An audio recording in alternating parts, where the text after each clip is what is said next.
From Wish TV and the All Indiana Podcast Network, this is the News 8 Daily 8 Podcast with Wish TV's Kylie Conway. A Wish TV News 8 update. Hi, I'm Kylie Conway, and this is your News 8 Daily 8 for Monday, September 11th. Going to see a little bit more cloud cover today as rain arrives late and overnight. High temps in the low 80s. Tonight, some scattered showers. Low temperatures in the mid 60s. Every nation in every region now has a decision to make. Either you are with us or you are with the terrorists. Today marks 22 years since the terror attacks on September 11th. It is a national day of mourning to honor the nearly 3,000 lives lost. President Joe Biden will remember the somber milestone at a military base in Alaska with service members and their families, while Vice President Kamala Harris will spend the day in New York at the memorial site. First Lady Jill Biden will lay a wreath at the 9/11 memorial at the Pentagon. It's not known if anyone from the White House will go to Pennsylvania. Here in Indianapolis, the airport is set to honor the victims of 9/11 with a Patriots Day ceremony. A piece of the World Trade Center from Ground Zero will be on display at the airport today. Officials will host its annual Patriots Day ceremony this morning to honor the people who died on September 11th, 2001. The observation began at 8:40 this morning. It was approximately 8:46 a.m. on this day 22 years ago when the first plane crashed into the World Trade Center. In total, 9 people from Indiana died in the attacks. Today, the Indianapolis International Airport will honor the people who died that day in the Civic Plaza. The IAA Fire Department and TSA officials will present an honor guard and have a candle wreath-laying ceremony to remember the people who died. The Ben Davis High School premiers will also perform. In addition to the 3,000 civilians and first responders who died on 9/11, 7,000 military servicemen and women died in the ensuing 20 years in America's war on terror. And the United States Geological Survey says another earthquake hit near the Indiana-Illinois border. It's the 4th earthquake there in less than a month. Officials say the 2.5 magnitude earthquake hit less than 6 miles from Salem, Illinois, and 23 miles from Vincennes. So far, there are no reports of injuries or damage. IMPD says they found a person shot on the south side of Indianapolis last night. Officers found the victim on Rhea Road in a neighborhood near Madison Avenue and Stop 11 Road. At last check, the victim is stable at the hospital. Investigators say they are now speaking with a person of interest. No word yet on a possible motive or an arrest. So many mixed emotions. I'm hurt. I'm mad. I'm angry. I'm sad. Friends and family are honoring the memory of a longtime activist on the West Side. They describe Michael Chappelle as a man with no enemies. As we've reported, Chappelle was shot and killed near Crown Hill Cemetery last weekend. People gathered at Belmont Beach over the weekend for a balloon release in Chappelle's honor. Organizers say it was once a segregated beach, but Chappelle and his cousin, Lamont Brewster, helped revitalize it into a place where everyone is welcome. It's bittersweet because we have a place in the community now that's a peaceful place, but at the same time, Mike Trees isn't here to celebrate it with us. Michigan State football coach Mel Tucker is suspended without pay after allegations he sexually harassed an activist and rape survivor. The university's president and athletic director announced the suspension yesterday. It came less than 24 hours after a media report made the allegations public. Tucker's accused of harassing the woman during a phone call last year. The school says a Title IX investigation of the complaint concluded in July. A hearing is scheduled for next month to determine if Tucker violated the school's sexual harassment and exploitation policy. Secondary coach Harlan Barnett will serve as the team's interim coach. The embattled president of Spain's Soccer Federation has resigned after kissing a player on the lips during the World Cup celebrations. Luis Rubiales announced his resignation yesterday in a message posted on X. He had previously been suspended. He also faces charges in Spain. Cameras from around the globe were rolling when Rubiales kissed Jenny Hermoso during the awards ceremony after Spain beat England to win the title. Hermoso says that it was without her consent. Hawaii's second largest volcano has erupted again after a nearly 2-month pause. Kilauea has been spewing a fountain of lava since yesterday afternoon. Officials say the lava is a safe distance from people and structures. The Hawaii Volcano Observatory says gases released by the eruption will cause some volcanic smog, though. And Hawaii's governor says most of Maui will reopen to travelers next month. Part of the island's western coastline has been closed to tourists since last month's deadly wildfires. Friday marked 1 month since the fires started. Hundreds of people gathered that morning for a paddle out.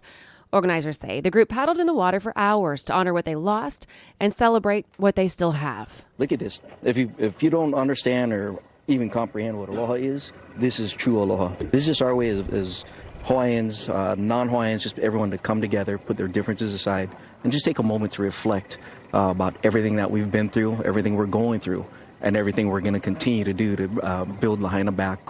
The fires killed at least 115 people. Officials say almost 70 people are still missing. A Hendricks County truck stop employee is now facing murder charges, accused of stabbing his coworker to death. It all happened at a truck stop in Clayton. Hendricks County deputies moved quickly to make an arrest. Around 6 p.m. Saturday night, police arrived at the TA truck stop on South State Road 39 near I-70. They found 33-year-old Darren Simpson stabbed. Medics took him to an Indianapolis hospital, but he died shortly after arriving. Police say Simpson got into some kind of fight with 20-year-old Sebastian Jones at the truck stop. And during the disagreement, police say Jones took out a knife and stabbed Simpson. Officers arrested Simpson at the crime scene. He is now in custody at the Hendricks County Jail and is preliminarily charged with murder. At last check, a court date had not been set for Jones. The massive search for a convicted murderer takes a dramatic turn. Police in Pennsylvania think Danilo Cavalcante slipped past a police perimeter, stole a delivery van, changed his appearance, then tried to contact his former coworkers.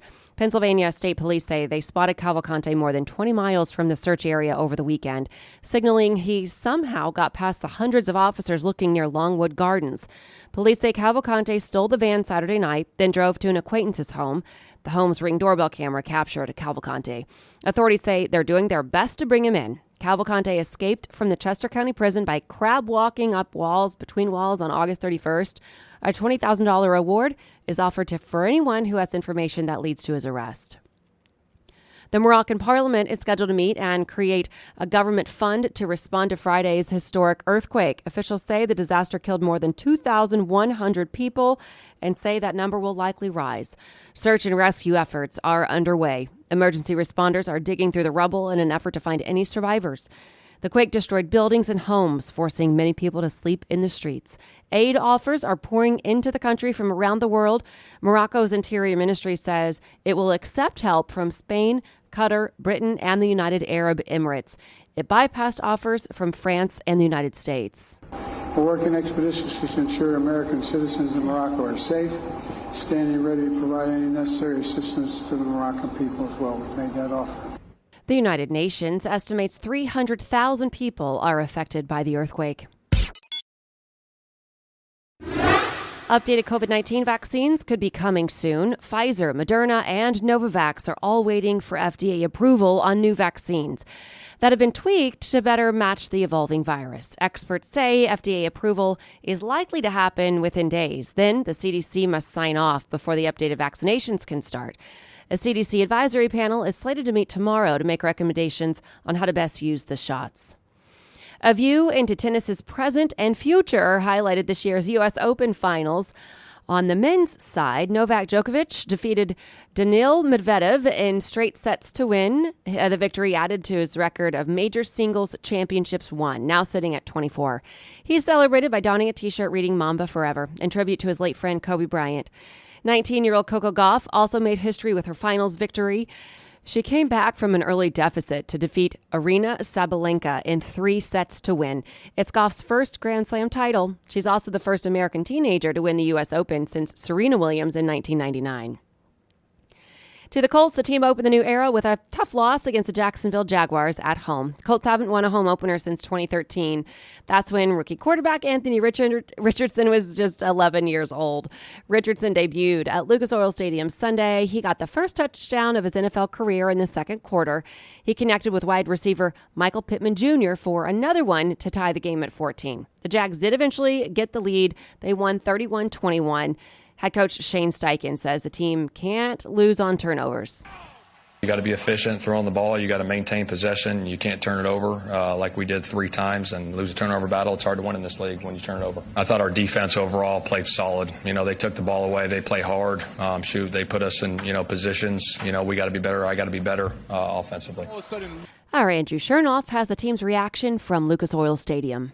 One game of the Anthony Richardson era in Indianapolis is in the books, and as expected, there was some good and some bad on Sunday against the Jaguars. But one thing everyone agrees on is they're excited to see how much Richardson takes away from this first game going forward. I was pretty hyped, getting here. I was pretty focused, pretty calm. Throughout the game, emotions were everywhere. I was happy. I was a little bit more chilled, and I was happy again. So that was that. And then after the game, I was a little hurt, because I feel like we had it. Clean some things up, like 3rd and 4th down efficiency. The horseshoe was just 2 of 12 on 3rd downs and 1 of 5 on 4th downs. Going into the game, we knew we were going to be aggressive when it came down to the conversion downs. We just got to find a way to convert. Having a stronger running game would have likely changed those tough 3rd and 4th down statistics, because the Colts only finished with 65 yards on the ground. You just got to find a rhythm in the run game. I think once you pop a few, you start hitting it. When you get 1 or 2 yards on first down, it's hard to keep calling those runs. So again, I got to do a better job. The Colts defense, though, was key on Sunday, keeping the team in the game. Indy held the Jaguars to only 105 rushing yards while also forcing multiple turnovers. We knocked out the run. We got the quarterback a little bit. I think we had two takeaways, but with 3 fumbles. So as long as we can build off that, find a way to take the ball away and find a way to get off the field and score points, and it's promising, so we just got to keep going. Obviously, the Colts players would have loved to get a victory on Sunday. That did not happen. The locker room, though, still pretty upbeat, knowing that the potential is there and that everyone is going to grow together now that they have one game of the Anthony Richardson and Shane Steichen era under their belts. At Lucas Oil Stadium, Andrew Chernoff, Wish TV, wishtv.com, and like us on Facebook. Colts fans say that they're in good spirits about the future with Richardson, despite yesterday's loss. News 8 spoke to some of the fans after the game. Being that close to the Jags was honestly very impressive, and AR looked amazing, that rushing touchdown. The defense played very well today. We actually showed up. We brought a lot of energy on defense. The offense, Anthony Richardson, he's just starting off, and I think we got a great season ahead of us. The team hits the road for their next 2 games. First up, the Colts play the Texans Sunday at 1. The Indiana Fever's regular season is over. The team hosted the Minnesota Lynx yesterday, looking to win for a franchise record 3rd time this season. Indiana led by 12 at the half, but Minnesota stormed back to tie it in the 3rd. Rookie Aaliyah Boston had an impressive season, and it continued, helping the Fever finish the game on an 18-2 run to win 87-72. She finished with 19 points and 12 rebounds. The Fever finished the season with 13 wins, 8 more than last year. The IndyCar Series is officially in the books. Chip Ganassi Racing's Alex Palou clinched the championship last week, but that didn't stop drivers from trying to end the season with a win. Felix Rosenqvist started the day on the pole at the Firestone Grand Prix of Monterey. Palou's teammate Scott Dixon took advantage of multiple cautions to pull in front for the 3rd win in the last 4 races. Palou finished 3rd and spoke after the race on winning a 2nd career IndyCar season championship. It's been an amazing year, 5 wins, 10 podiums, and today was going to be a really good race as well. The yellows didn't help us, but it was a fun race. Everybody at Chip Ganassi Racing did an awesome job giving us the cars we needed, and super happy to get our 2nd championship together. Palou has won 9 races in his 3 seasons with Chip Ganassi Racing. Fans waiting to see Pearl Jam at Ruoff Music Center are going to have to wait a little longer. The band postponed last night's concert due to an illness. It says purchased tickets will be honored at a future rescheduled date. Ticket holders who cannot make that date will be eligible for a refund. And business headlines. In recent months, the app, now named X, has seen a decline in usage, web traffic, and downloads. Apptopia says downloads of the app are now lower than the years prior to Twitter going public. The downloads dropped 30% since it was renamed X. Grocery giants Kroger and Albertsons announced their plan to sell more than 400 stores and other assets in connection with a $24 billion merger. Kroger and Albertsons agreed to sell 413 stores throughout the country to C&S wholesale grocers. Together, the companies employ more than 710,000 people and operate nearly 5,000 stores across 48 states. Both companies said they'll also sell the QFC, Mariano's, and Cars brand names. BMW's plan to charge a subscription for heated seats backfired. It tried charging $18 a month, but customers didn't subscribe. However, analysts at McKinsey believe automakers will charge more subscriptions in the future on everything from hands-free driving to Apple CarPlay. The Environmental Working Group analyzed 46,000 different samples of 46 fruits and vegetables to see which ones had the most pesticides. It found strawberries were at the top, with spinach and kale and collard greens rounding out the top three. More than 90% of samples of strawberries, apples, cherries, spinach, nectarines, and grapes tested positive for residue of 2 or more pesticides. It recommends rinsing all fruits and vegetables before eating them. Taco Bell and DoorDash have come together to celebrate the biggest Taco Tuesday ever on Tuesday, September 12th. The two are working with thousands of Mexican restaurants participating across the country. DoorDash users can add code TACOTAB to orders placed with participating Mexican restaurants to get $5 off qualifying orders of $15 or more. The move is to celebrate the liberation of the Taco Tuesday trademark in 49 states. This has been your News 8 Daily 8 for Wish TV. I'm Kylie Conway. Online at wishtv.com and like us on Facebook when you search Wish TV. This is the News 8 Daily 8 podcast with Wish TV's Kylie Conway. A Wish TV News 8 update on demand for even more on demand and on the go. Connect with Wish TV on Facebook at wishtv.com and on the free Wish TV mobile app. Thank you for listening, and be sure to like, subscribe, and follow this podcast for updates every weekday morning on the All Indiana Podcast Network and wherever you get your podcast.